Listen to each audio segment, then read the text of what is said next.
atual e principalmente para o futuro que vem, né, que vamos ter pela frente aí. Que é negócios com a China, cultura, estratégia e oportunidades. E para darmos início, né, a esse evento de hoje da Comissão Mulheres da FUNSEX, eu tenho o prazer de convidar a nossa diretora da, deixa eu só, a diretora da Comissão Mulheres, a, Thali, a Thaís Moretz. Tá? Thaís é consultora em negócios internacionais e desenvolvimento econômico, é fundadora da TAI Consulting, é mestre em economia política pela East China Normal University, na China, onde viveu por 6 anos, atuando diretamente na interface Brasil-China. Possui sólida experiência apoiando investidores e empresas em seus processos de internacionalização, com atuação em setores como saúde, tecnologia, alimentos e bebidas. Além disso, é palestrante e mentora, com passagens por instituições como FGV e PUC de Minas Gerais, sempre trazendo uma visão aplicada e estratégica sobre negócios internacionais e expansão global. Thaís, o palco é seu. Obrigada, Denise, pela apresentação, pelo convite. Vou já iniciar aqui o compartilhamento da minha tela. Bom dia a todos, obrigada pela presença. Estão vendo a minha tela, certo? Sim. Eu fiz uma apresentação aqui bem rápida, né, e objetiva, sobre cultura, estratégia e oportunidades. A Denise já me apresentou, então eu vou direto para o conteúdo. Antes da gente falar de cultura e de oportunidades, eu gosto sempre de trazer algum recorte histórico, político, social, econômico da China, para a gente entender quem a China é hoje. É importante a gente olhar os valores da China, a trajetória que ela percorreu para chegar no país que ela é atualmente, né? Eu trouxe aqui um recorte interessante que é das guerras comerciais. Nós estudamos isso no colégio, mas acredito que a maioria esqueceu, então vale recordar. No século XIX, a China enfrentou a Guerra do Ópio com a Grã-Bretanha. Naquela ocasião, a Grã-Bretanha era a maior potência do mundo, né? E a Grã-Bretanha ela tinha um déficit comercial muito grande com a China. Para reverter esse déficit, ela descobriu um produto na Índia, que era o ópio. A Índia era colônia britânica. E aí a Grã-Bretanha pensou: bom, eu vou exportar bastante ópio para a China e vou reverter esse déficit comercial. Acontece que os chineses sabem, né, que o ópio causa mazelas sociais e colocaram barreiras comerciais, proibiram a entrada do ópio britânico na China. Os britânicos, insatisfeitos, partiram para a guerra de fato, então não é uma guerra comercial como a de hoje, que é só disputas de tarifas, mas chegaram com navios e força e tudo mais para uma guerra com a China e venceram. Assinaram o Tratado de Nanquim. Por esse tratado, a China perdeu Hong Kong e foi obrigada a abrir os portos para as potências estrangeiras. Anos depois, uma segunda guerra com a participação também da França, eles ocuparam Pequim e a China novamente perdeu. Esse período da história é conhecido na China como um século de humilhação. E isso foi fundamental, foi o terreno fértil para que a filosofia do Partido Comunista ganhasse força, fazendo um discurso de libertação frente ao colonialismo ocidental. Em 1949, Mao Zedong assumiu o poder na China e colocou a China numa revolução, numa fase muito radical, isolou e fechou a China em relação ao restante do mundo.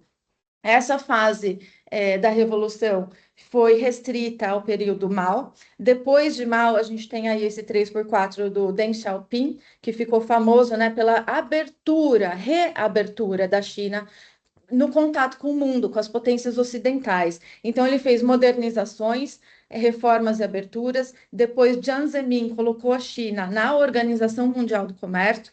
Depois, Hu Jintao passou a falar em desenvolvimento científico e sociedade harmônica, ou seja, não é apenas produzir indústria, né? Desenvolvimento focado na indústria, mas também já naquela época, tecnologia, pesquisa, desenvolvimento, educação.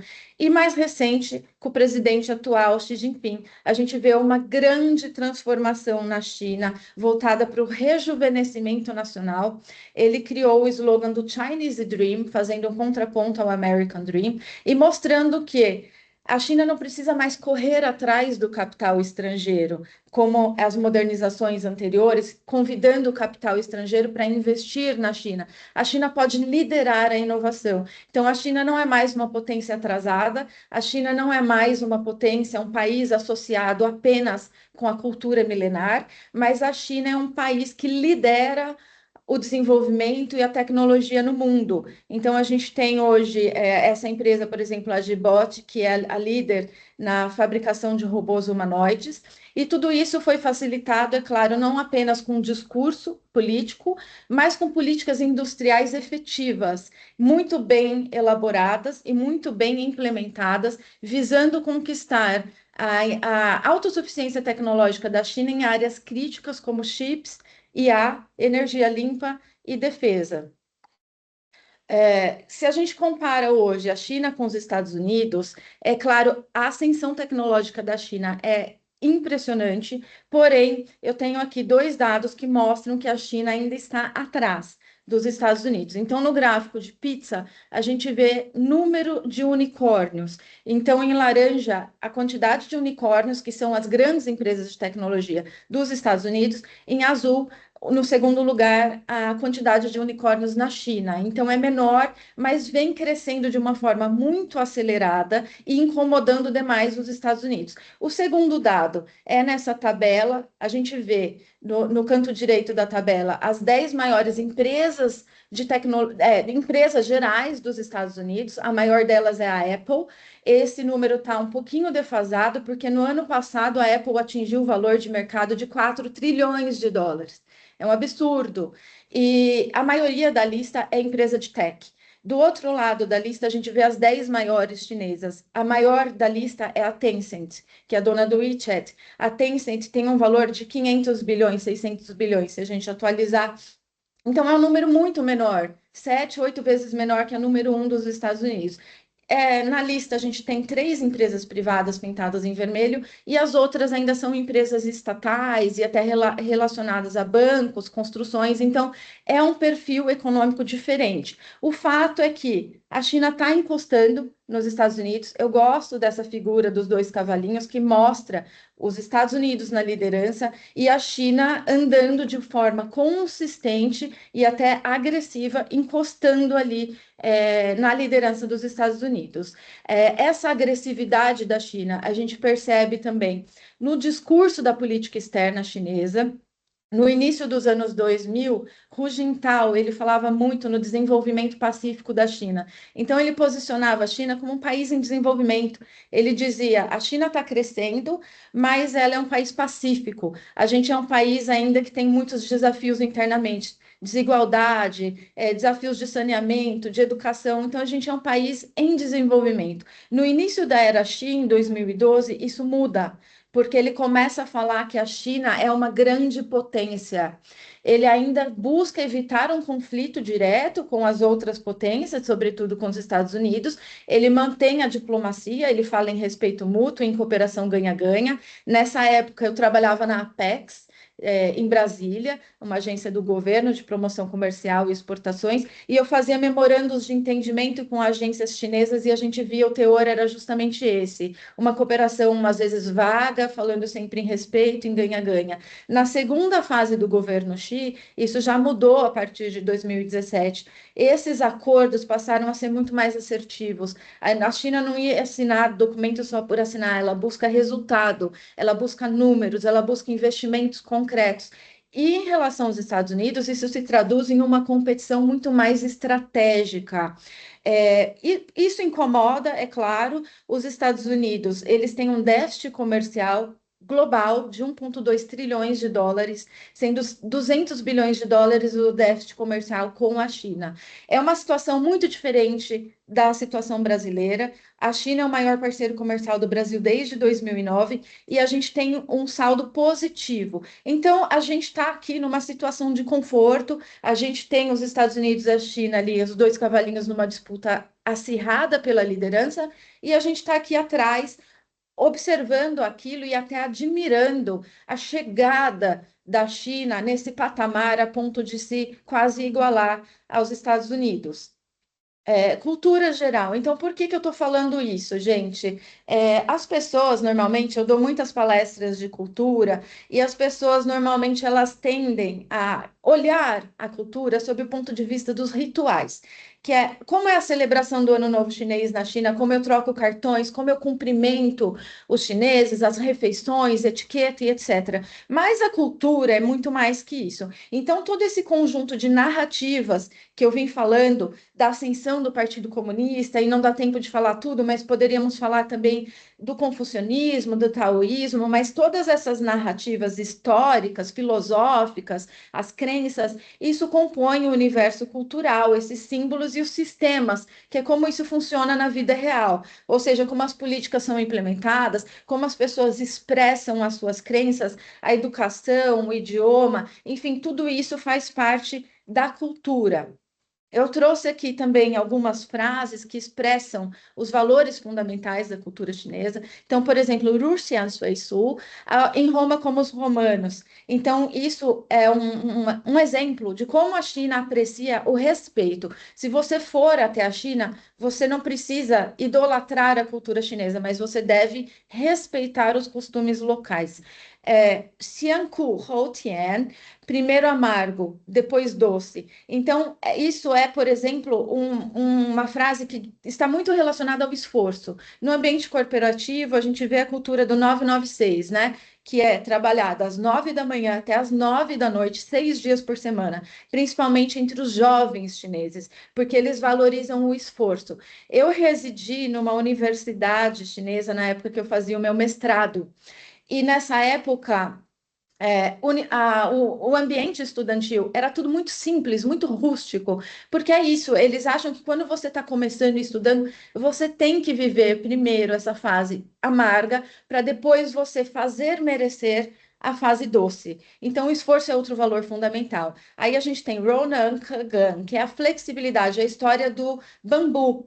Pode ter uma tempestade, o bambu ele sobrevive intacto àquela amenidades, né? Aquela situação climática. O, uma árvore forte, grande, ela pode ser atingida por um raio e se quebrar. Então, na verdade, o mais rígido não é necessariamente o mais forte. A força está muito relacionada também à flexibilidade.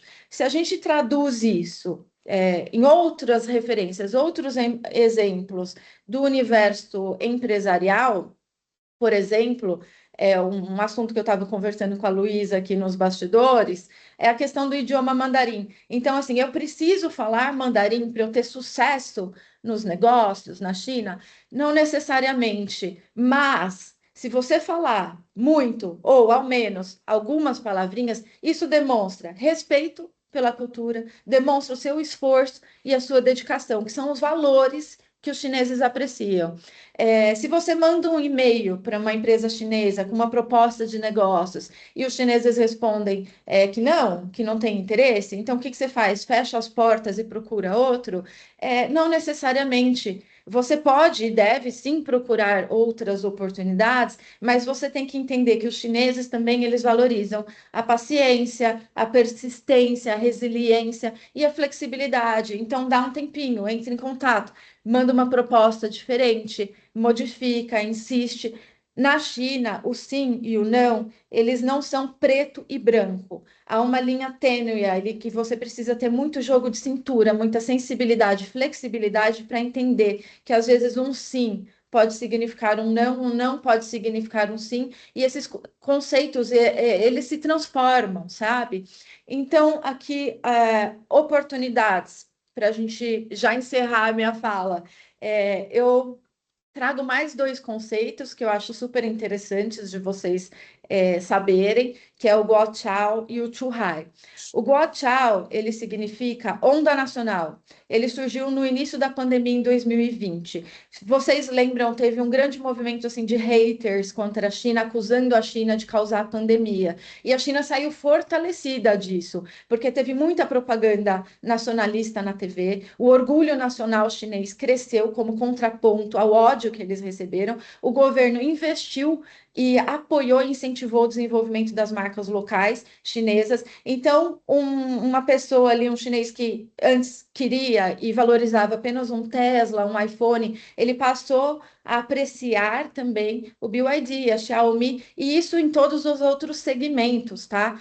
E o Chuhai é um conceito um pouco mais recente, mas que surgiu logo depois. Literalmente, Chu é sair e Hai é o oceano. Então, sair para o oceano é overseas, internacionalização. Então, essas mesmas empresas que cresceram na pandemia domesticamente, elas passam a se internacionalizar de uma maneira muito rápida e agressiva, facilitada pelo avanço digital, né? Cross-border e-commerce, elas ganharam confiança também da projeção que elas tiveram internamente na China, e elas também produzem muito, né? Então, elas precisam escoar a produção para o mundo inteiro. Então, se você me pergunta quais são as oportunidades, eu não vou dizer, é chá, é eletrônico, é saúde. Claro, todas. Então, eu digo, todos os setores têm oportunidade. O X da questão aqui é não focar em capturar essas oportunidades sendo apenas um trader ou um distribuidor, porque você pode elaborar modelos de negócios mais sofisticados, você pode olhar para as empresas chinesas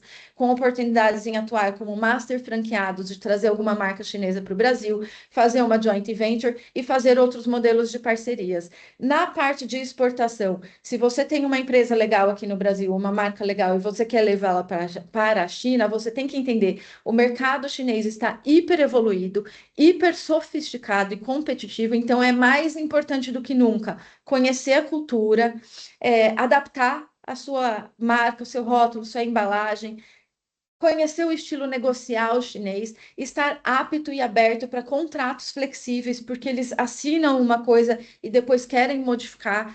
E, acima de tudo, conheça os valores, que são esses que eu estou trazendo aí: respeito, flexibilidade, confiança, esforço. Isso é fundamental na China. Adapte-se. Aqui eu tenho uma foto da Coca-Cola, então até as grandes marcas fazem isso. Isso é uma garrafinha da Coca-Cola, uma latinha escrita Coca-Cola para o mercado chinês. Então, se você quer acessar o mercado chinês, adapte-se. Gente, eu dou aula, a Denise falou, eu dou aula de cultura geral, cursos em company. Na TAI, a gente tem muitas oportunidades de negócios em andamento. Se vocês têm interesse, entrem em contato comigo. Eu vou finalizar minha apresentação por aqui, vou precisar sair para outro compromisso. A Luísa está aqui, a Luísa mora na China, a Nara trabalha também com internacionalização de empresas, e eu estou à disposição para a gente conversar também por WhatsApp e marcar uma reunião e tudo mais. Denise, obrigada novamente. Eu acho que é esse o recado, eu acho que isso contribui bastante aí para a discussão que a turma vai ter aí depois das apresentações da Nara e da Luísa, e eu sigo à disposição aqui para outros encontros. Thaís, muito obrigada pela sua contribuição, foi extremamente rica, inspiradora, tá? Muito obrigada. E, e até por ter dado esse tempo, eu sei que hoje está muito corrido para você, né? Então, mas ter dado um tempo para compartilhar conosco toda essa sua experiência e talento. Obrigada, Thaís. Gente. Bem, pessoal, e agora vamos dar continuidade aqui ao nosso encontro e eu tenho o prazer agora de convidar a Nara Wiesniewski. A Nara é fundadora da Conexia, consultoria especializada em internacionalização de empresas, estratégia global e networking estratégico, além de cofundadora do RapComex. Com mais de 30 anos de experiência no setor, atua com foco em estratégias de expansão global, inovação, pesquisa de mercado internacional e construção de redes de relacionamento. É professora de negócios internacionais em instituições como o FAI, PUC do Paraná e Universidade Positivo, e atualmente é mestranda em administração com pesquisas voltadas à logística e internacionalização. A Nara, seja muito bem-vinda, a palavra é sua. Ai, tá certo. Muito obrigada. Gente, é um prazer estar aqui com vocês todos nesta manhã e quero agradecer a oportunidade também pela própria iniciativa da Funsex e da Comissão das Mulheres, a qual eu faço parte. Muita felicidade, né, e a gente trazer esse conhecimento. Bom, eu vou colocar aqui a apresentação também. Deixa eu só pegar aqui, vamos ver se vocês estão vendo. Dá para ver a apresentação, gente? Sim, Ana. Sim, Sim? Ah, então tá bom. Então, bom, dado tudo aquilo que a Thaís já mencionou sobre a questão cultural da China, a ideia aqui é trazer um pouquinho da relação Brasil-China, quando a gente trata de estratégias de internacionalização, e as questões de articulação para entrar nesse mercado chinês e também, né, para poder entender a questão de sourcing, de importação. Então, trazer essa visão muito comercial da ida e da vinda de produtos da China e essas oportunidades de negócio.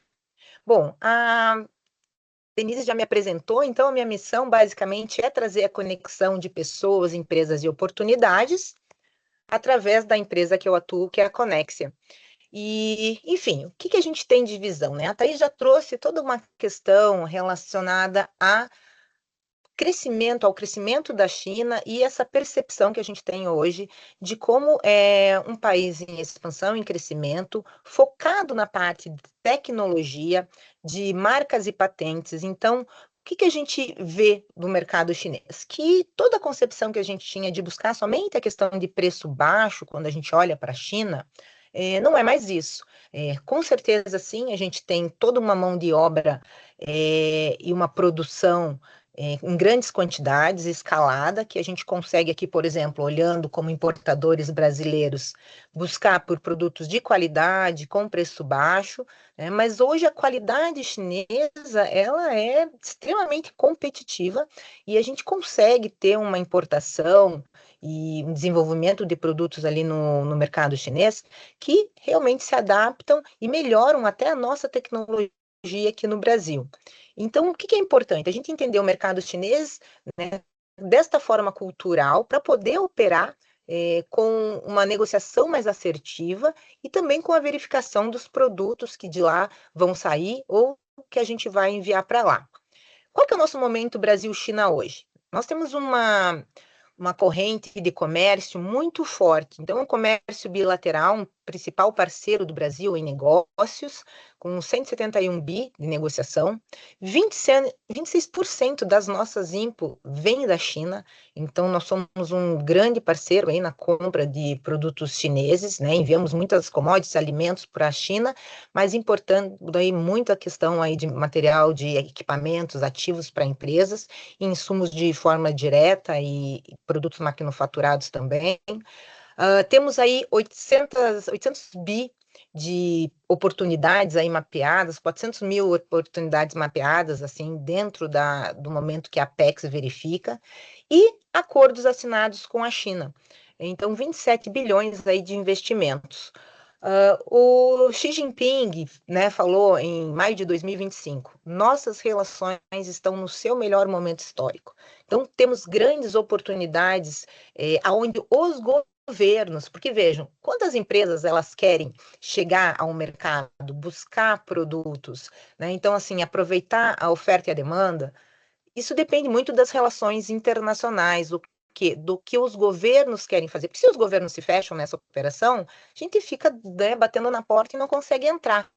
E quando a gente tem essa oportunidade de que os governos efetivamente estão trabalhando em prol de uma relação bilateral assertiva, com bastante oportunidades em relação a acordos para reduções tributárias, parcerias, colaborações, isso muda muito, né, a entrada das empresas brasileiras na China e o investimento direto na China, bem como a parte de desenvolvimento de produtos lá e trazer mercadorias aqui para o Brasil nessa corrente comercial. Então, o que eu vejo, né? E o que a gente entende? A China, quando a gente está aqui trabalhando e fazendo as operações das indústrias, o empresário industrial brasileiro tem que ter uma percepção muito forte de que a China é concorrente, e não no sentido, né, do momento que eu estou importando. Veja, se eu estou importando um produto da China, uma hora essa empresa pode se instalar aqui. Então, o que a gente chama de investimento direto, né, no exterior, a China traz empresas como a BYD aqui e ela se instala no Brasil. Então, ela é um concorrente dentro do nosso país. Então, a partir do momento que a gente tem uma oportunidade de negócio como importador, eu tenho que estar de olho atento se eu não tenho que, de repente, já criar uma parceria sendo representante dessa empresa da China aqui. Por quê? O que acontece? Há a possibilidade desse meu concorrente, né, entrar aqui e tomar esse mercado.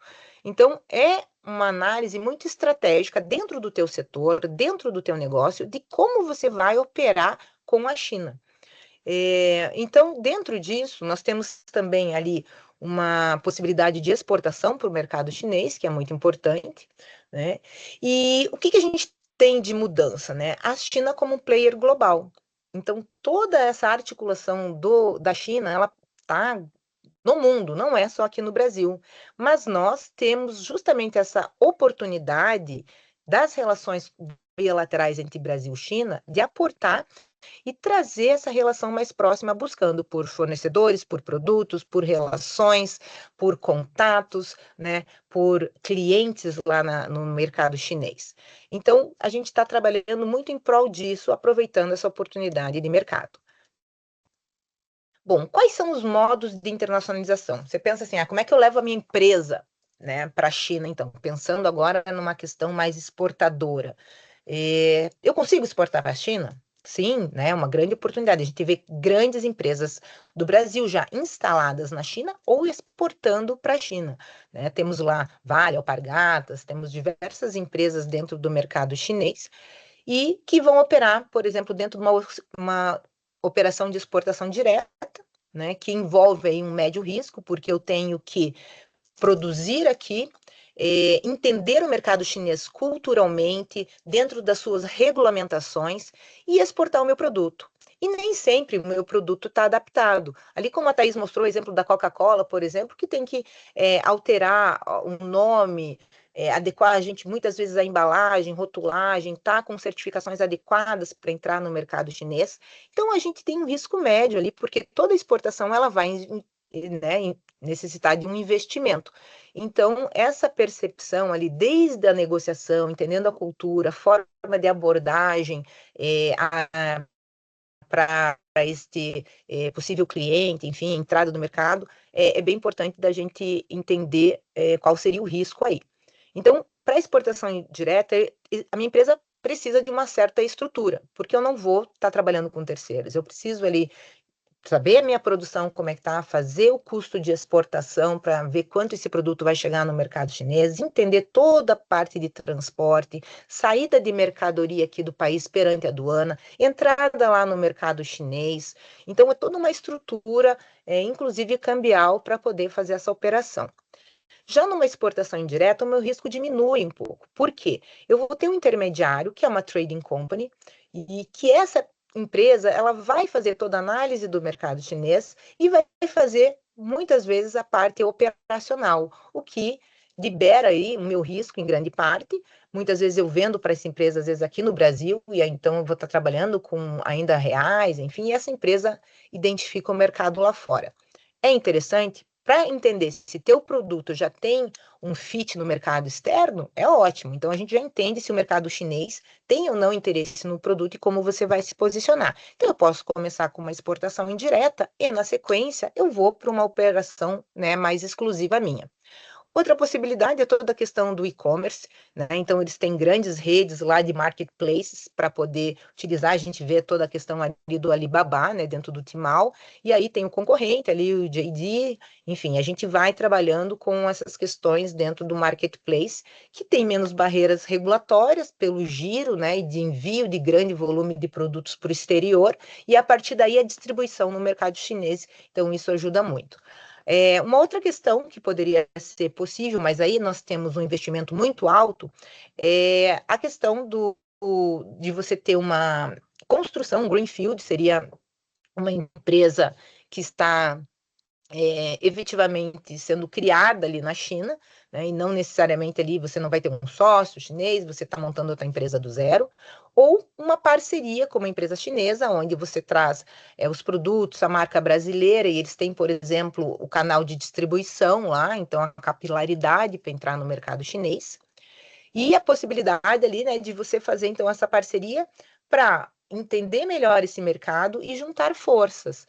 Então, tanto se você investir diretamente, né, o teu capital na China, quanto se você fazer uma parceria, você também tem que fazer uma diligência, entender quem vai ser teu sócio, entender se você vai operar sozinho, quais são as questões legais para você montar a tua empresa no exterior. Só que veja, tudo isso exige um capital importante da empresa. Então, que empresas que vão para lá? Geralmente, empresas que são Shark aqui no Brasil, bem estabelecidas, já que têm uma tomada de mercado nacional e que tem já esse capital e essa visão para poder se internacionalizar e muitas vezes fazer com que a China seja o seu polo de fluxo global como um hub para venda em outros países também. Temos também a questão aí, falando do outsourcing, aqui eu vou falar do sourcing daqui a pouco, mas também o que as empresas fazem muito? Essa terceirização da produção na China para envio de produtos no mundo todo, inclusive para trazer para o Brasil.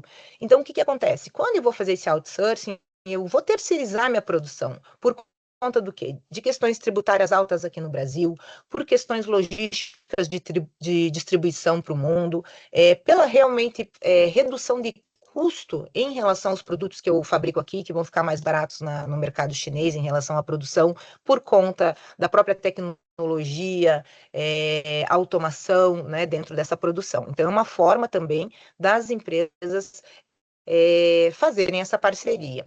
E o sourcing, gente, como posso falar para vocês, o sourcing é justamente o desenvolvimento do produto pré-importação.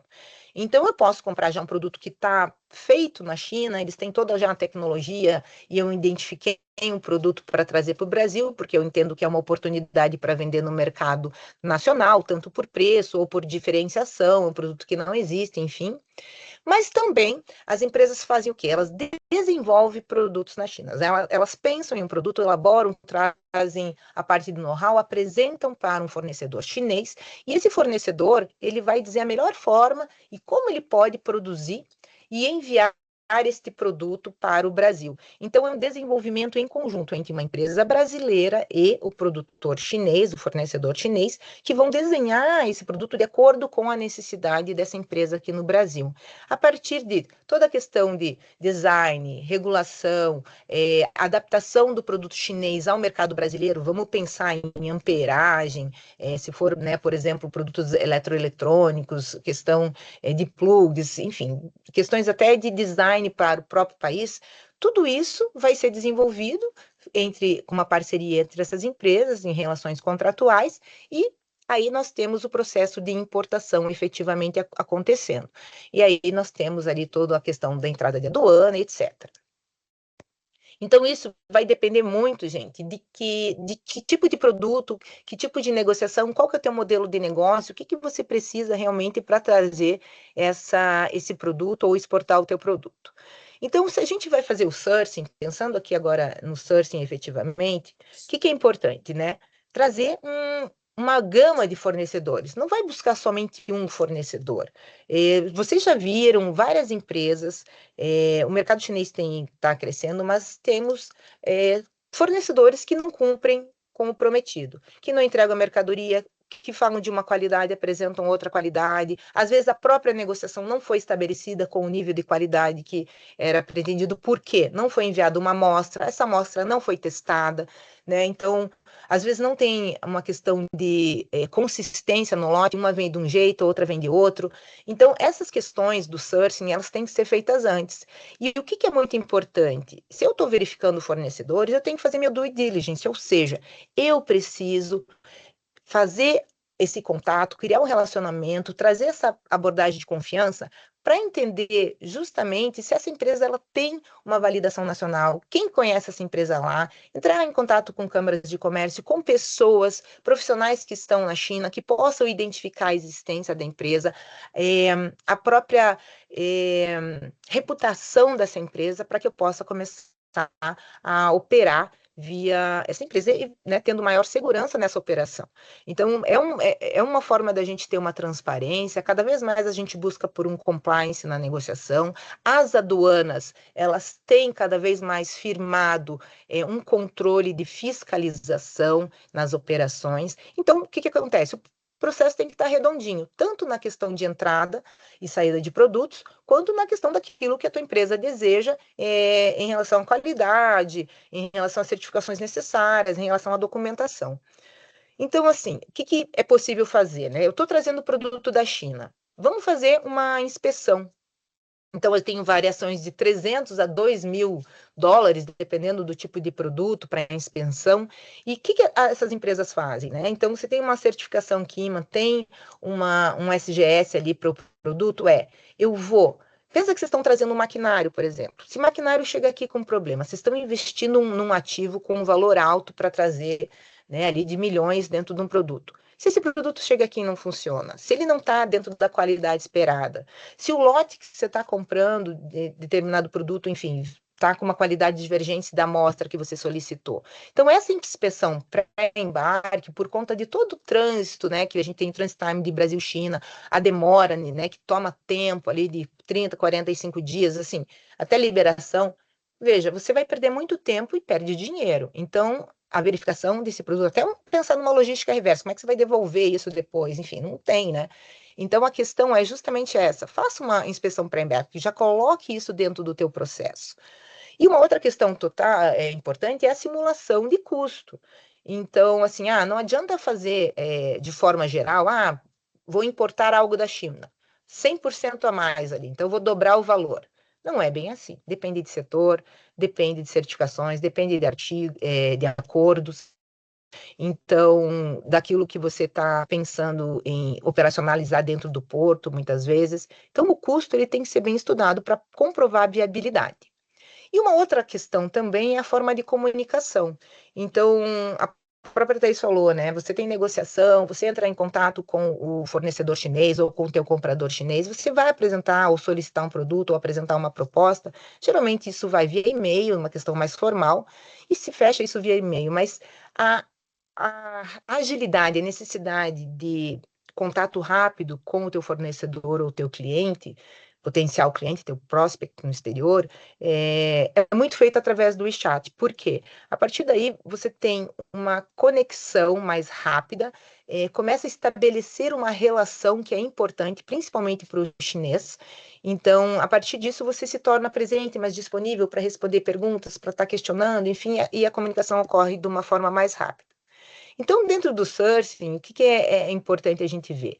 O que o mercado faz? Olha preço, já fecha em cima de uma procura ali no Alibaba, não verifica, né, quais seriam a possibilidade de você buscar por mais fornecedores, comparar, e não é só comparação de preço, gente. É justamente o estabelecimento de uma confiança e de você entender que é uma atividade que você vai fazer a longo prazo. Quando a gente trata de comércio exterior, a gente não está tratando de questões pontuais, né? A gente está estabelecendo relações a longo prazo. Então, assim, tem fornecedor que vai dizer que faz tudo. Claro, tem fornecedores que podem trabalhar de linhas de qualidade E até A, tudo bem. Mas a questão é, o cara fala tudo sim para você? Fica atento. Não é sempre assim. A gente tem que entender, verificar se essa empresa está validada, se essa empresa tem uma reputação, né, de como você pode operacionalizar. Então, vamos trabalhar as amostras, entender realmente se está vindo de forma consistente, verificar questões ali de qualidade, verificar o processo da empresa, vídeo, quem conhece, quem não conhece, e claro, com certeza, principalmente nas operações iniciais, faça as impressões para embarque, mesmo que você não esteja importando um maquinário, esteja importando um produto já para revenda, enfim, busque trazer essa garantia, se cercar, né, de questões que podem trazer mais segurança para a tua operação. Bom, aqui uma outra questão importante, né? Quando a gente fala dessa questão de due diligence também, e se a gente está buscando ali levar a nossa empresa para o exterior, um outro ponto importante é a questão de propriedade intelectual. Então, como é que você vai garantir isso? Dentro dos acordos, por exemplo, de um outsourcing, de um licenciamento, da própria questão de uma joint venture e da própria exportação do seu produto, primeira coisa que você tem que ver, a tua marca está registrada na China? Então, registro de marca é muito importante. Quando a gente tem a marca registrada no Brasil, não significa que a tua marca está registrada na China. Então, primeira questão é, registra a sua marca, porque a partir do momento que alguém compra, registra a sua marca anteriormente a você, você não tem mais direito a ela e vai ter que mudar a marca lá. Uma outra questão é também, mas a minha marca no Brasil não tem, ou tem um significado diferente na China, pode ter uma interpretação ruim, às vezes dentro de um símbolo, enfim. O que é importante ver também? Adaptação cultural. Às vezes a tua marca vai ser uma outra marca na China, com a mesma logo, para ter essa questão de um simbolismo global, enfim. São estudos que têm que ser feitos. Então, vejam, tudo a gente vai trabalhar com um estudo, uma verificação para traçar o planejamento e a estratégia para melhor entrada, para que não faça isso no susto, numa rapidez, numa afobação, e isso te gere prejuízo. Então, como eu falei assim, você está apresentando alguma coisa para a empresa, tenha um acordo lá de non-disclosure, né? Tenha lá a questão de você ter questões de segurança na hora que você está negociando e até me fugiu a palavra agora, de non-disclosure mesmo, não consigo lembrar a palavra em português. Mas, enfim, você está ali efetivamente se protegendo para que a tua informação não vaze para o mercado, para que o teu know-how não vaze para o mercado, que isso esteja bem assegurado, tá? Então, a trademark seja o first to file, né? Faça esse registro anteriormente. E para vender para a China, o que é importante?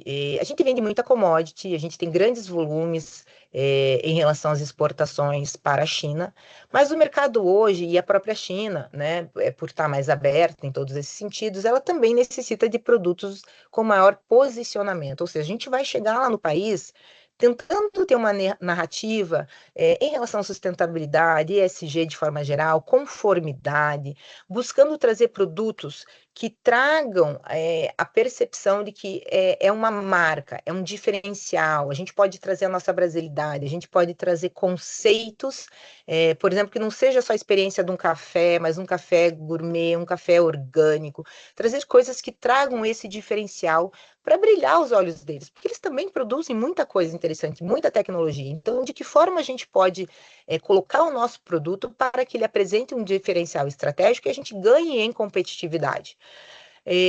Então, assim, traga uma narrativa, traga uma experiência dentro disso, né? Porque senão a gente vira mais uma commodity lá e eles produzem muita coisa, então a gente vai entrar no mais do mesmo quando a gente vai competir com eles e acaba ali por conta da própria expertise chinesa, né? Tendo ali uma dificuldade em ter valores, por exemplo, competitivos no país.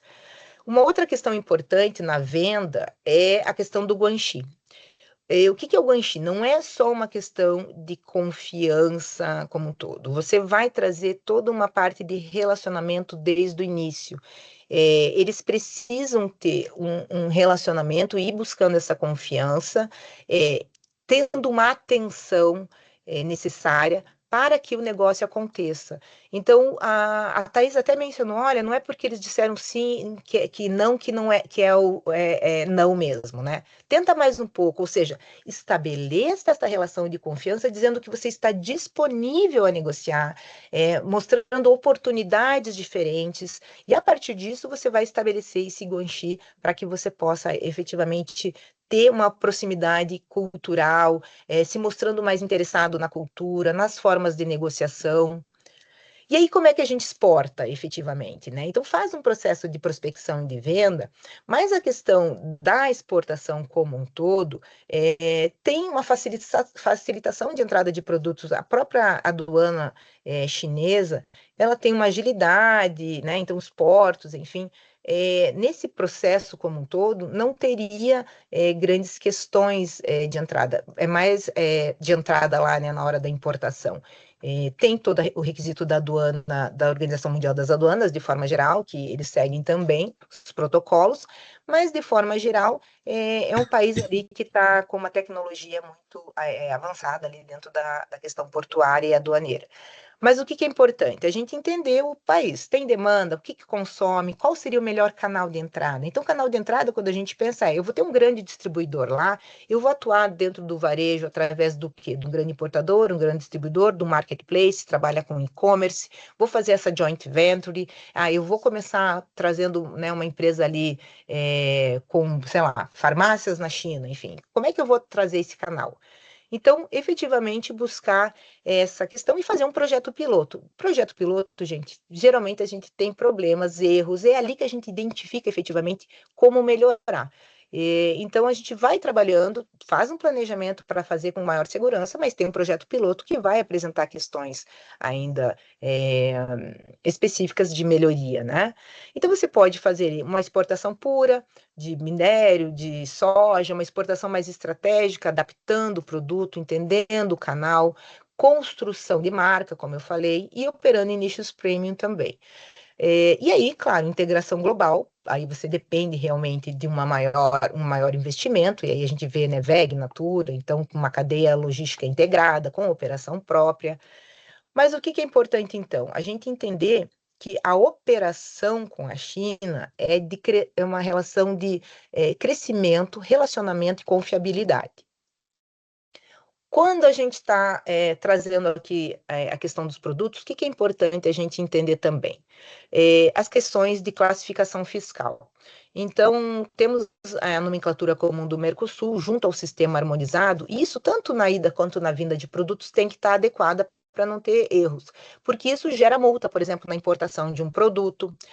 Se você está importando um produto e não tem uma licença de importação desse produto que vem da China, por exemplo, de um cosmético, que, né, a gente traz bastante coisa, enfim, você não consegue liberar na alfândega. Aí vai ter que pagar multa, pagar armazenagem, tem seu custo aumentado e às vezes pode até inviabilizar, quando a gente fala às vezes de um maquinário sem certificação, inviabiliza a própria operação como um todo, né? Isso é um prejuízo para a empresa. A documentação, quando a gente está na área de comércio exterior, então, commercial invoice, checklist, conhecimento de embarque, enfim, tudo isso tiver problema com informações, também pode fazer com que sua carga fique retida. E as questões dos custos, tanto para a gente trazer quanto para a gente enviar, a gente tem que estar com esse custo na ponta do lápis para saber quanto teu produto chega lá e quanto você tem um produto chegando aqui, para que você tenha margem de lucro adequada e possa realmente comercializar tanto o produto aqui no Brasil quanto no mercado chinês. Tá? Então, seja, valide NCM, simule custos, veja seus parceiros que podem estar integrados nessa cadeia para que você tenha ali, né, uma boa entrada no país, dentro de um custo logístico interessante, ou que traga esse produto para cá também. E para a gente finalizar aqui, falando da questão da articulação, entender que vocês têm um ecossistema de apoio. Nenhuma empresa precisa ir sozinha para o exterior, nenhuma empresa precisa trazer um sourcing do exterior sozinha. Utilizem, né, os canais. Então, por exemplo, Apex Brasil, veja as relações deles com a China, quais são as visitas e missões que a Apex está fazendo, em vários nichos, né, de setores específicos. A própria questão de associações brasileiras de empresas na China, câmeras chinesas, né, que tem toda uma questão geral, a própria Apex chinesa, o papel, né, deles de fazerem as articulações e parcerias, consultores, né, então você vê a própria Thaís, a própria questão do ambiente, né, da FUNSEX, da Comissão das Mulheres, que tem várias profissionais que podem ajudá-los a entrar nesse processo, né, a minha empresa que opera com pesquisa de mercado, identificação de sourcing, enfim, então oportunidades que vocês podem aproveitar para não ir sozinho, para tentar minimizar esses erros e essas falhas, né, que podem acontecer. Então, importar sem processo, gente, prejuízo. Exportar sem adaptação, podemos ter um fracasso grande. E operar sem entender a cultura é ruptura, porque você já quebra aquela negociação logo no início, por cometer gafes desnecessárias ali, né? Então, a Thaís mesmo mostrou ali são tantos detalhes ali de aceitação, por exemplo, de você ser bem recebido, a aceitar ali a questão dos jantares, das propostas, que através do jantar eles te conhecem melhor e a partir disso você começa a estabelecer relacionamento. Quando você recebe um chinês aqui também desta forma, então é importante a gente entender que a China é uma oportunidade que a gente tem que aproveitar dessa forma. Então entendo que o relacionamento abre portas, mas é a estratégia que vai sustentar o negócio de vocês, esse desenho, esse planejamento que traz aí uma questão também a longo prazo. E eu paro por aqui, né? Espero que vocês desenhem grandes negociações com a China, que vocês desenhem os negócios e consigam tanto exportar, fazer sourcing, enfim, né? E fico à disposição também e agradeço a oportunidade. Nara, muito obrigada, excelente panorama, provocações muito relevantes também. E agora nós vamos para o momento especial do nosso encontro. Né? Para enriquecer ainda mais essa conversa, nós vamos ter agora um talk show. Né? Nós fizemos essa finalização aqui com um talk show, que vai ser conduzida pela nossa querida, a vice-presidente aqui, a Fabiana Klaus, e vamos ter a participação sua, Nara, que eu peço para você permanecer aqui com a gente. E estamos recebendo hoje aqui uma convidada especial, diretamente conectada lá da China, lá na China. E essa convidada ela está muito conectada também à prática no mercado da China. Eu tenho o prazer de apresentar aqui a Luísa Daú. Eu acho que eu estou pronunciando certo o seu nome, Luísa. Luísa é carioca, com formação em moda e vive na China desde 2019. Atualmente, atua na área estratégica como coordenadora de desenvolvimento de produto e sourcing.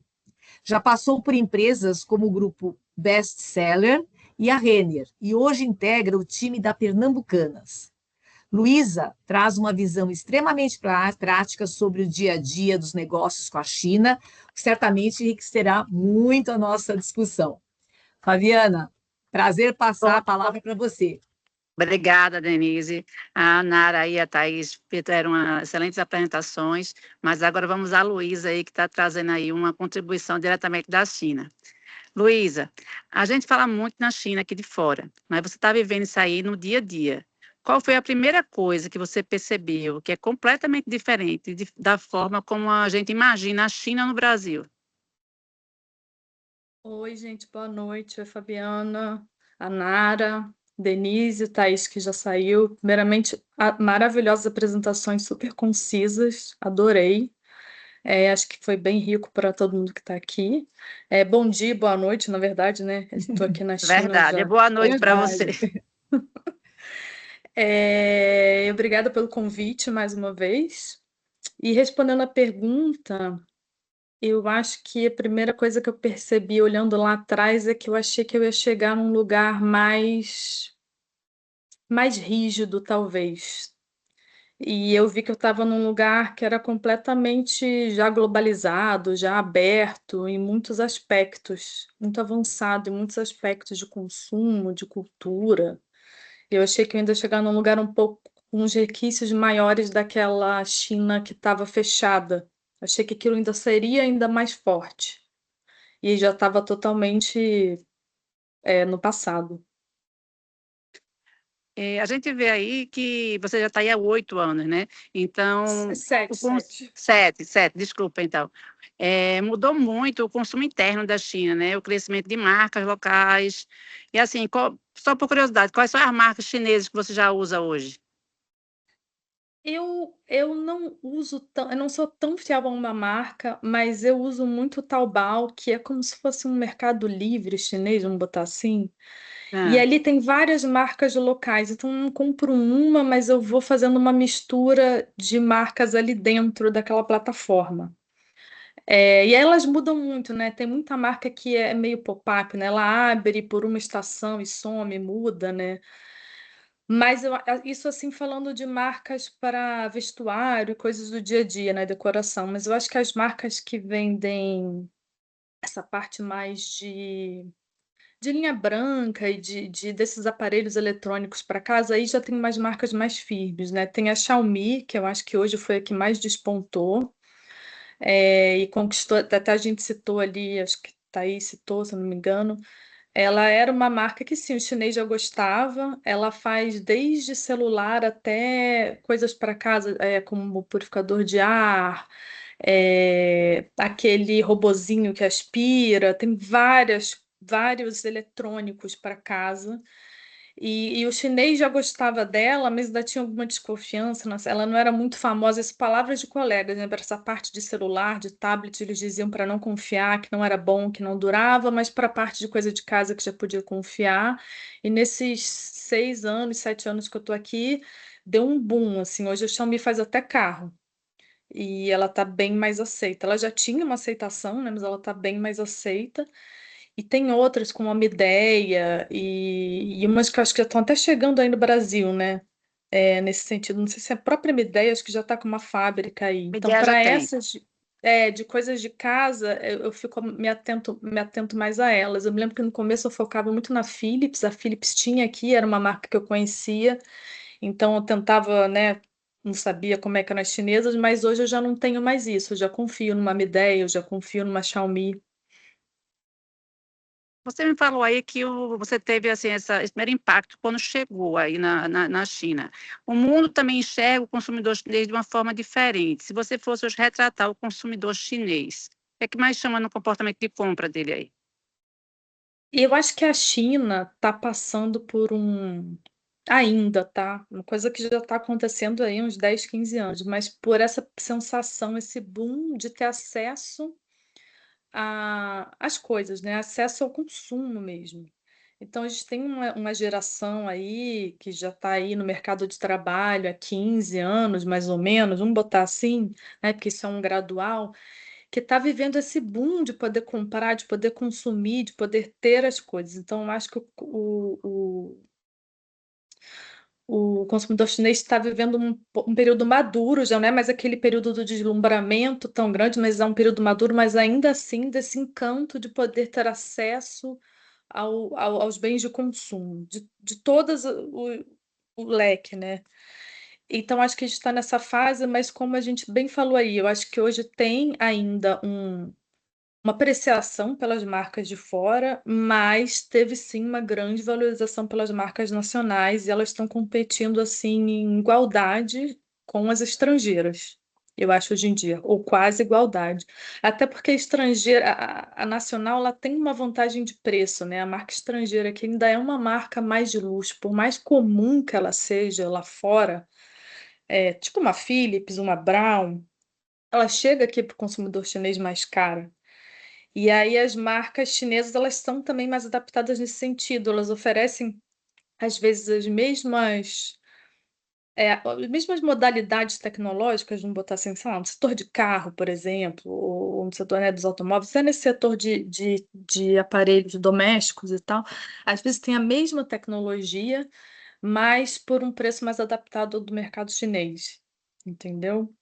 Então, hoje em dia Entendi. tem uma competição bem mais acirrada nesse sentido.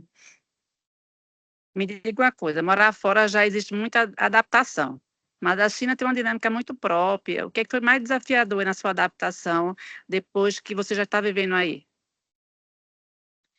Eu acho que minha adaptação, eu considero que ela foi bem fácil. Foi um lugar que eu cheguei e eu me entendi. Eu acho que o chinês tem um quê de um brasileiro ali, não no sentido de fazer um jeitinho, de dar um jeitinho, de vamos ali resolver. Então, isso eu achei bem fácil.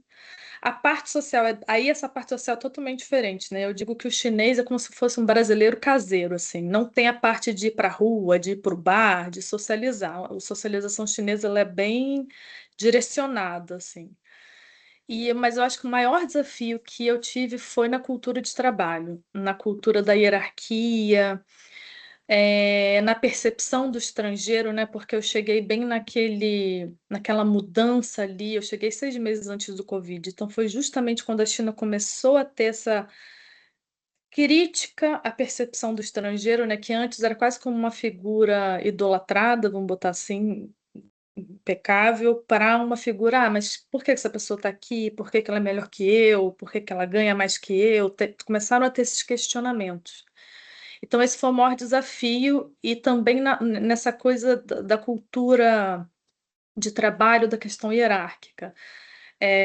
Isso foi realmente difícil, porque eu vinha de uma cultura, né, do Brasil, onde a gente tenta agregar os times, engajar os times, dar mais participatividade, ser mais horizontal, apesar de ainda, acho que no geral o Brasil ainda é bem vertical, né, nas estruturas organizacionais, mas ser mais horizontal, tentar ser, e aqui isso foi assim, foi uma coisa completamente alienígena, assim, eu ouvia comentários do tipo, não, por que que você quer que a gente te ajude nesse brainstorm? Você é o sênior, você tem que trazer o plano pronto. Se você está pedindo nossa ajuda, é porque você não sabe fazer o seu trabalho. Então, assim, convidar um time de estilistas a participar do mood board, da criação da coleção, era assim, era um assinte, assim. Foi um erro, assim, sabe? Eu deveria já. Enfim, depois eu fui aprendendo mais ou menos como fazer um pouquinho de cada, porque para mim também era esquisito só chegar lá sem ajuda, né? Mas é entender isso, assim, a pessoa A tem riqueza, né, de ter outras pessoas ali compondo aquilo, né? Mas é que na cultura chinesa eles foram contratados para X e o X dele não contempla contribuir com o pensamento. Então aquilo era quase como se eu estivesse invadindo. É difícil de entender, mas era quase como se eu estivesse invadindo um pouco o que foi o combinado, entendeu? E até hoje é assim. Até hoje eu ainda esbarro nisso, que para mim é tão natural que eu tenho que voltar. Não, peraí, vou falar mais assim, né? Vamos fazer isso assim. E até quando você pede um retorno, tipo, olha, essa aqui é o plano. Se vocês tiverem alguma sugestão, falem, fica todo mundo calado. Aí, dali a 2 semanas, você vê um blá blá blá blá blá blá blá, blá, e você entende que eles não estão satisfeitos, que eles querem mudar, mas aí tem a coisa cultural de respeitar o líder e não fazer a crítica, porque você não pode envergonhar o seu líder. Então, todo esse jogo de cintura você vai aprendendo e tendo que manejar, entender como eles comunicam essas coisas, né? E respeitar essa coisa da cultura. Ele não vai te confrontar como líder, mas ao mesmo tempo ele quer que você resolva. Então, isso tudo é uma coisa meio silenciosa que você aprende e você vai conduzindo, entendeu? E a questão do idioma, como é que foi aí? Não é um idioma fácil, né? Como foi a adaptação? O idioma, eu peguei uma fase bem, que eu digo que eu fui bem.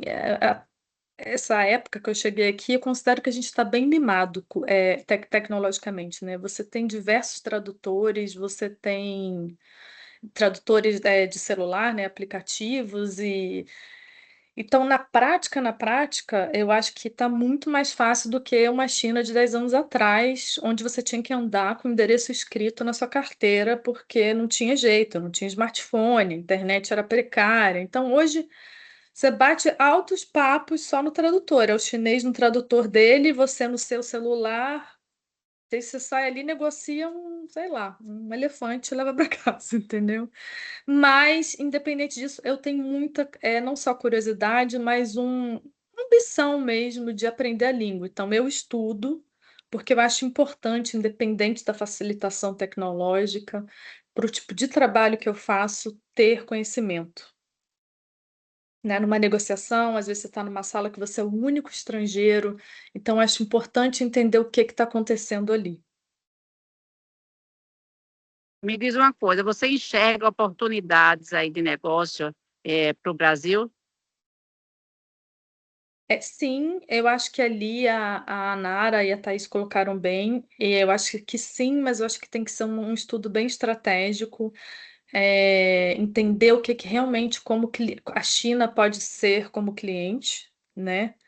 É, e claro, tem toda uma criação de demanda também, dependendo do tipo de negócio que você quer criar. Um negócio de moda é um aspecto, mas se for uma coisa de uma necessidade primária do mercado deles, é outro aspecto. Por exemplo, a gente tem o caso da Melissa, que é uma marca brasileira que está, né, começando, está entrando no mercado chinês, já tem vários canais. É um tipo de produto que você vai criar um desejo.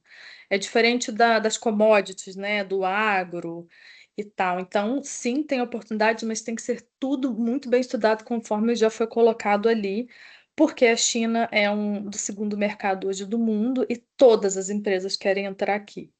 Então, é um mercado saturado, o chinês tem oferta, em demasia, então tem todas essas questões. Então tem que ser bem assertivo a entrada mesmo. O mundo ainda tem uma visão muito precária, né, de que a China ela não respeita as leis trabalhistas, que há um trabalho praticamente escravo. Isso ainda existe ou ainda é muito uma visão antiga do que ocorreu no passado? Eu acho que essa é uma pergunta polêmica, eu até coloquei ali, mas em parte ela ainda é um resquício de uma visão antiga, de uma antipropaganda, né? Vamos botar assim, contra a cultura chinesa, né? Que aí vem nos conflitos de interesse dessa coisa cultural, né? Que entra também dentro dessa competição comercial global, né? Botar o outro como inferior, ou enfim, que acaba sendo uma, uma arma também, né? Global, na coisa do mercado global. Mas é uma coisa ultrapassada. Hoje a China, como tem fábricas que fornecem para empresas internacionais de alto porte, essas empresas garantem que as fábricas sejam super bem fiscalizadas. Então, são fábricas modelo, assim, de outro nível. Então, assim, isso mudou muito. A vida do trabalhador urbano também é outra, os escritórios, tudo super confortável. Existe uma lei trabalhista, existe uma Constituição. Inclusive, eu, como uma contratada local, eu sigo essa regra, né? São regras mais rígidas, diferentes do Brasil, mas existem regras. Existe, por exemplo, uma assistência social, como é que a gente fala? Existe um INSS na China que, né, dá esse suporte, existe uma legislação, então não é assim. Mas claro que a China é uma imensidão, né, tanto cultural como territorial, e enfim, tem várias camadas sociais aqui, 7 vezes maior em termos de população que o Brasil, então ali você já fraciona também os negócios, né? E aí ali dentro pode ter, assim como em qualquer outro país, lugares que não estejam seguindo essa legislação. E aí também cabe a cada pessoa que vem utilizar a China como fornecimento fazer também essa fiscalização. Tem um setor de compliance na sua empresa, né, que vai verificar os certificados, que vai enviar uma pessoa para analisar lá, né, fazer as visitas surpresas, né, isso tudo os próprios clientes ajudam a construir também essas melhores condições de trabalho e garantir, né, essas condições. Maravilha, Luísa. Está me ouvindo agora? Maravilha, Luísa. Muito obrigada pela sua contribuição. Se você quiser dizer mais alguma coisa que a gente possa contribuir, fica à vontade. Sim, deixa eu ver se tinha mais alguma coisa que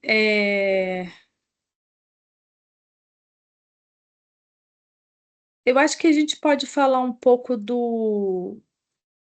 talvez aquela coisa dos negócios, né, que a gente estava falando que eu queria acrescentar. Eu achei muito rica tudo ali que foi colocado, assim, como eu estou aqui, eu posso, assim, concordei, vi, revisei, foi ótimo também. E eu acho que isso dos negócios, sim, assim como no trabalho em si, né, liderando times, existem vários códigos, no mundo dos negócios também vai ter. E nem sempre eles vão ser códigos que vão ser explicados, sabe? Como regras, porque às vezes a própria cultura chinesa ela tem um pouco isso como é que te colocar, de ser uma coisa meio tácita. Então, às vezes, nem para o chinês é óbvio que ele tem que te explicar certas coisas, né? Então, ele é uma coisa que você vai ter que ir aprendendo na prática. Esse ponto ali que eu achei muito importante, do fornecedor dizer sim para tudo. Esse sim para tudo nunca vai ser um sim, então é um alerta, tem que entender, tem que confirmar coisas, tem que deixar tudo por escrito, tem que fazer uma confirmação dupla se for preciso. Respeitar sim os costumes, mas ao mesmo tempo tem uma coisa que eu achei muito legal na cultura chinesa, que é diferente. Eu acho que o estrangeiro, historicamente, por ter tido esse século aí de dominação cultural, ele tem uma coisa ainda de chegar aqui com um self-entitlement, né? Eu sei o certo. O ocidental tem muito isso de achar que o que ele faz é o certo, né? E aí o outro é que faz diferente. E aí eu acho que o chinês ensinou uma coisa que eu acho muito interessante, muito bonita, assim, o de fora, o estrangeiro, ao mesmo tempo que, ok, se é respeito dele, ele respeita o seu, então ele não vai te exigir que você saiba comer com pauzinho, ele não vai te exigir que você saiba a ordem dos pratinhos de uma refeição chinesa, ele não vai rir de você, ele não vai tentar te humilhar de jeito nenhum, porque ele entende que você vem de outro lugar e tá tudo bem. Ele vai te deixar à vontade. Então, eu acho que nesse sentido, tem essa troca que eu acho bastante interessante também, tá? Então, acho que é isso, mas estou aberta aí a perguntas, pessoal. Nós estamos com um probleminha para abrir para o público. Estou pedindo para o público escrever no chat as mensagens, tá bom?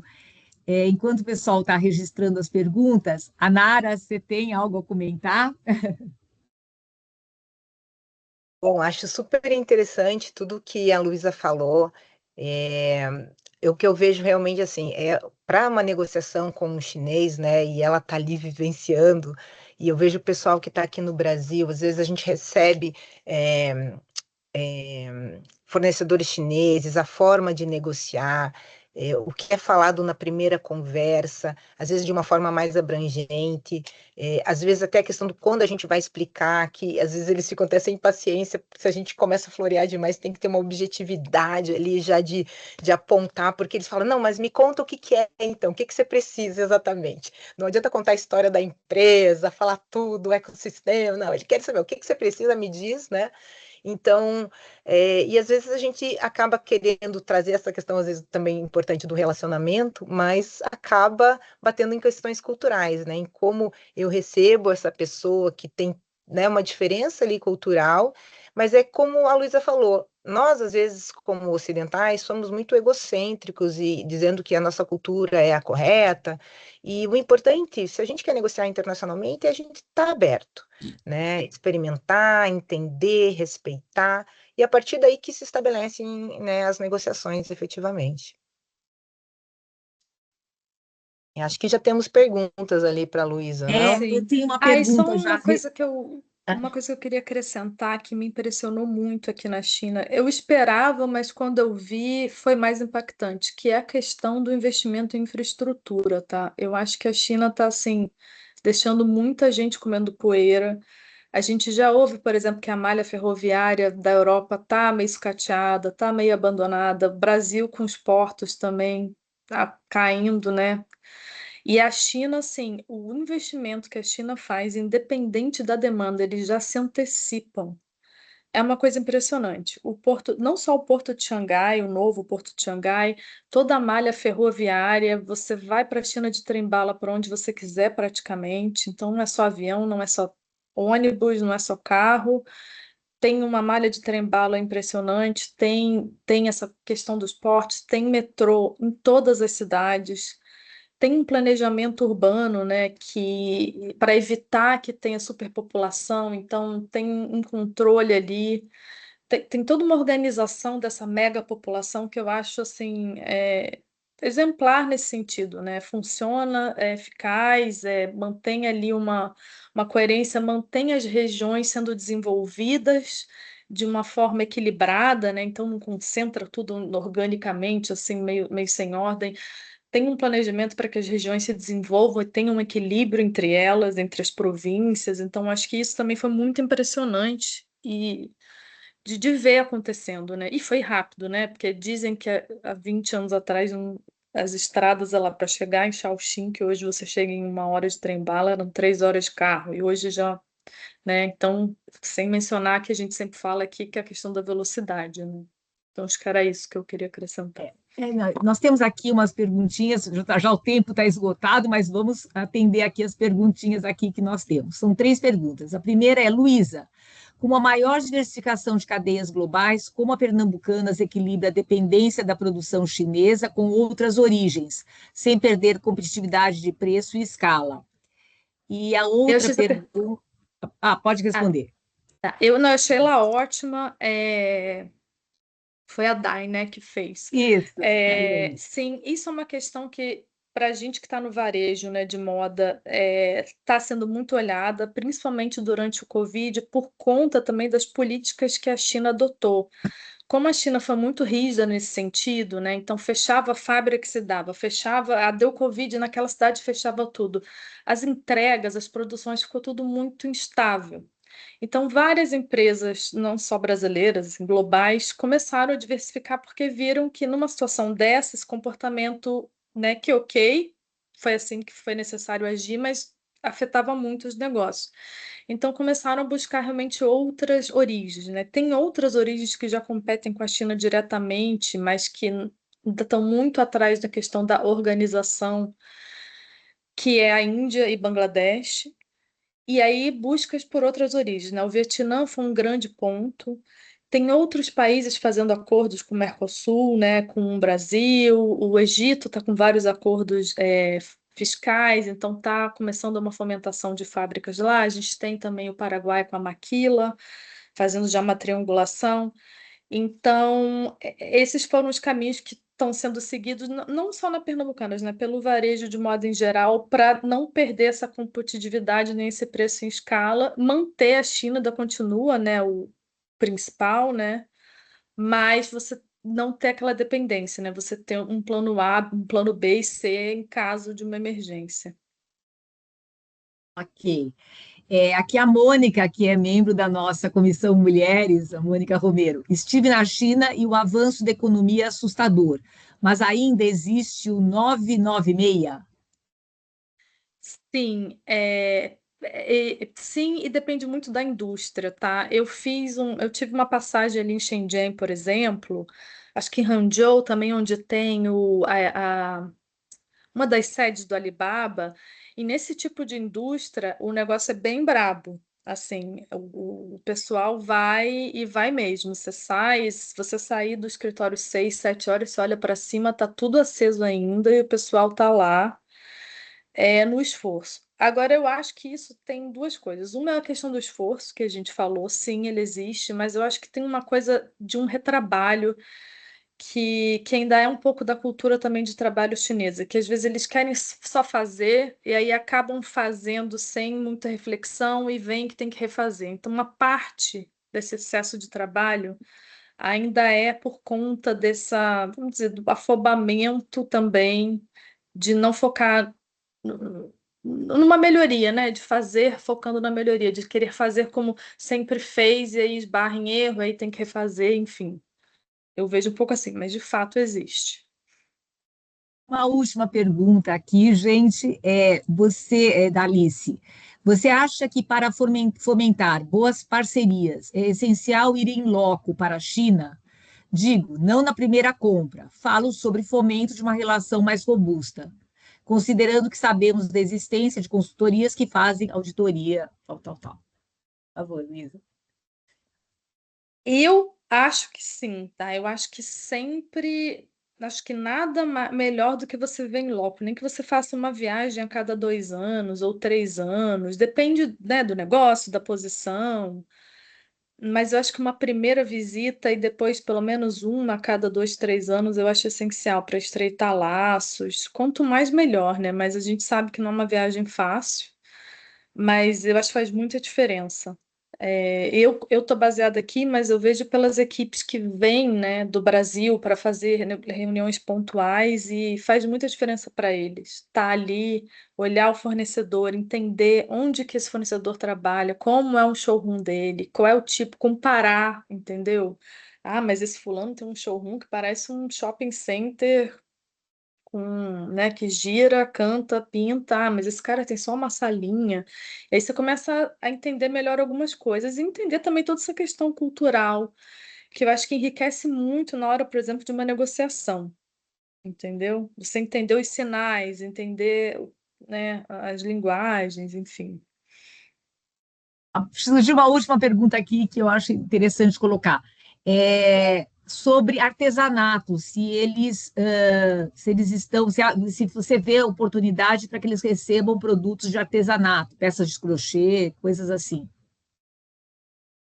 Eu acho que teria que ser estudado, de cara, assim, não sei. Eu acho que é uma coisa que tem um nicho, sim, mas para virar um grande negócio, né? Um negócio bem mais sustentado, assim, né? Mais Isso consistente, teria que fazer seria um interessante o estudo. Apex, entrar em contato com a Apex, né? Que a Apex tem programas específicos, né? Isso.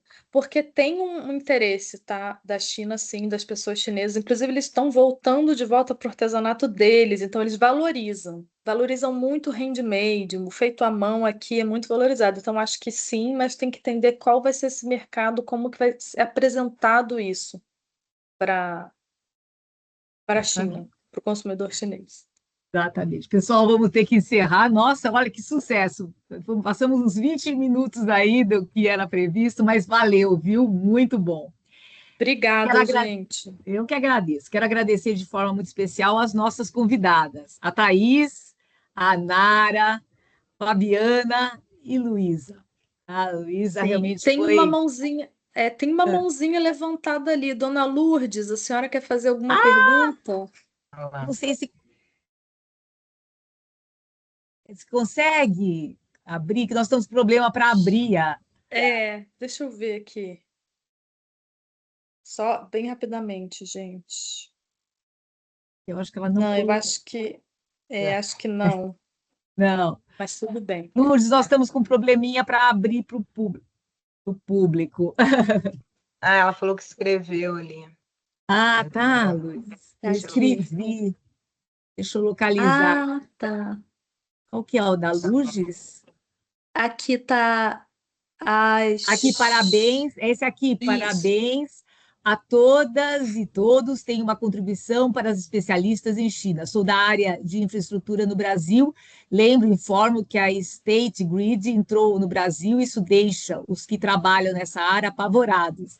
Mas é um assunto que temos que vencer. Luísa, como os chineses veem essa empresa aí, escassez de energia, tem apagão? Desculpa, eu não tinha visto essa. Não, bem rapidinho então, gente. Dona Lourdes Não. é minha mãe, ela é da área trabalhou na eletronuclear a vida toda. Ah, É, que Também legal. pergunta. Não é bem a minha área, mas a China está se preparando muito para essa questão energética, tá, gente? Tem a Três Gargantas, que é uma hidrelétrica gigantesca, que foi aquele projeto monumental que eles fizeram, tem até documentário sobre isso, porque várias cidades foram alagadas, né? Mas teve toda uma realocação daquela população. Enfim, eles estão hoje querendo ser o maior exportador de painel solar. Eles estão comprando toda a prata que existe no mundo para se preparar para ter essa produção de painel solar, não só para o mercado interno, mas para exportar. Ele já tem parques de catavento, não só em algumas regiões desérticas e oceanos para justamente aquela história de estocar o vento, a China está fazendo, porque são ligados a baterias, e aí essas grandes baterias podem ser usadas como plano B, numa emergência, essa parte de hospital, essa parte militar, enfim. Então a China tem uma diversidade e um planejamento energético que eles estão bem, o que eu sei é que eles estão bem de olho nisso. Quanto à State Grid, vou ficar devendo, não sei o que a China acha dessa empresa, mas posso procurar saber, tá bom? Um beijo, mãe. que bom. Obrigada. Que bom. Beijo para sua mãe. Então, agradecimento às Que nossas legal. convidadas, Thaís, a Nara, a Fabiana, a Luísa, pela generosidade de compartilhar conhecimento, experiências, visões tão valiosas. Foi muito bom mesmo, gente. Agradeço também a todos e todos que estão aqui presentes, estiveram aqui conosco. Seguimos a Comissão Mulheres da FUNSEX, tá? Com esse propósito de promover encontros como este. Esse aqui é o nosso, né, Nara? Que nós Com certeza, muito estabelecemos bom. aí, que conectam, inspiram, e a gente poder ouvir quantas mulheres importantes, com trabalhos maravilhosos e conhecimento, para podermos ouvir. Né? Então, esse é o objetivo da Comissão Mulheres, dar voz, conhecimento para todos. E convido também a todos para acompanhar as ações dos nossos próximos eventos. Poderemos realizar pelo menos um webinar por mês. Também estão previstos aí podcasts, tudo com participação. Tá? Muito obrigada pela presença e até o nosso próximo encontro, gente. Obrigada, a Luísa. todos. Tchau, tchau. Um Tchau, abraço. obrigada, Boa gente. noite aí, né, Luísa? Boa noite. Boa Bom noite. dia aí. Tchau, tchau. Tchau. Tchau. Tchau, tchau.